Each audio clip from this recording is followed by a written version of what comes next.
working practices. The relaxation breathing. Keep practicing that, and practice it when you need it, not just before you want to settle yourself down to meditate. Practice it when you're feeling a little stressed. Like after you drive home, if there was a lot of traffic, before you go into the house, just sit in your front seat and do some relaxation breathing. Give the people that are home already the gift of an unfussy person walking through the door.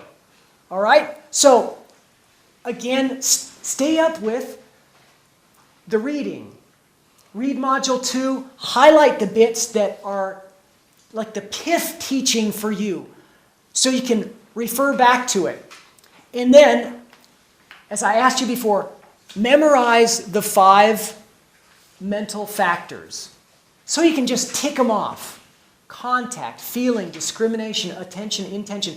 Because if this is part of what you know, it's going to be part of what informs your day-to-day.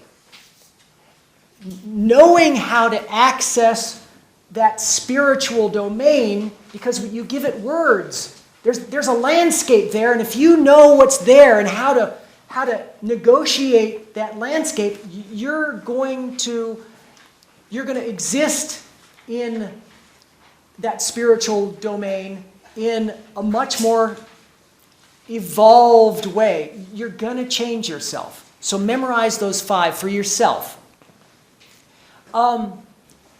Continue to keep up with the prospective memory practice. It doesn't take any extra time, just before you lie down in bed. And for those of you that are doing the Virtues book, keep it up. It'll make a huge difference. Maybe kind of like there was Marianne Williamson. What did she do? There was a book that came out long ago.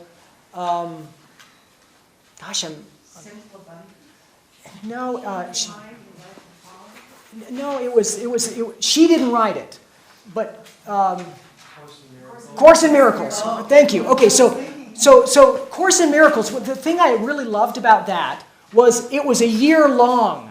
You had something to do every day. So what if you guys did your own Course in Miracles, and the miracle that's going to show up is your future self after you keep a Virtues book for a year. Like, try it. Totally amazing thing is going to happen. Okay, I don't know why, but it'll be amazing and you'll like it. All right, so now, analytical meditation. One of the meditations before we get together again, I want you to sit and I want you to ask yourself the question, what's stopping me from changing?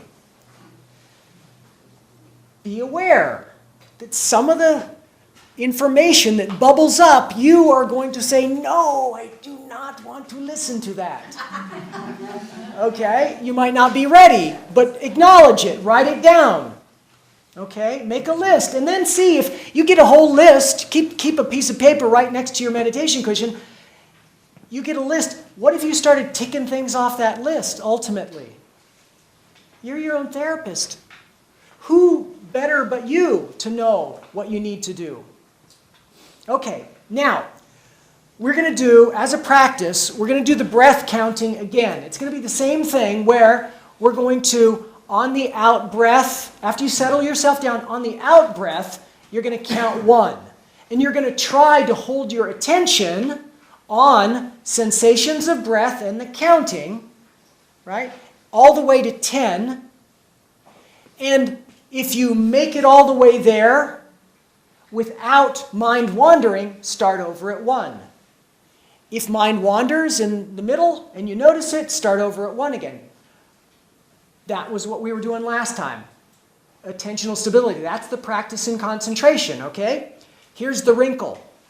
This time, as you do exactly the same thing, what I want you to do is, I want you to stay aware of the space. So you're paying attention to a something, breath, and the counting, objects. Also stay aware of the room in which you're sitting in, the body, the rest of the body, not just these sensations, the rest, and the mind. Okay, now it's going to sound like, whoa, that's hard. strangely, paradoxically, it's actually easier. If you hold your awareness open, that awareness is going to give you a bigger picture context, which is going to help you stay oriented to the breath easier. So your attention will run away less frequently if you just stay aware. So we're going to do what that slide, what was on the slide, where you're going to hold your attention as still as you can and stay awake. We're going to try to do mindfulness meditation. Good? That's a practice. And then last thing, there are some PDFs. One of them is on this spiritual quality that can arise in meditation called equanimity. That's available to you. And also, there's a practice called What's Next. And that is all about none of us know what's going to happen next. We're all kids. I watch my daughter, and she's 5, almost 6, but she's still just amazed of everything that's happening around her. Everything's fresh to her. And, adults, we get jaded. It's like we know what's going to happen next. Well, the truth is, no, we do not. We don't know what's going to happen next. So play a game with yourself, okay? Decide to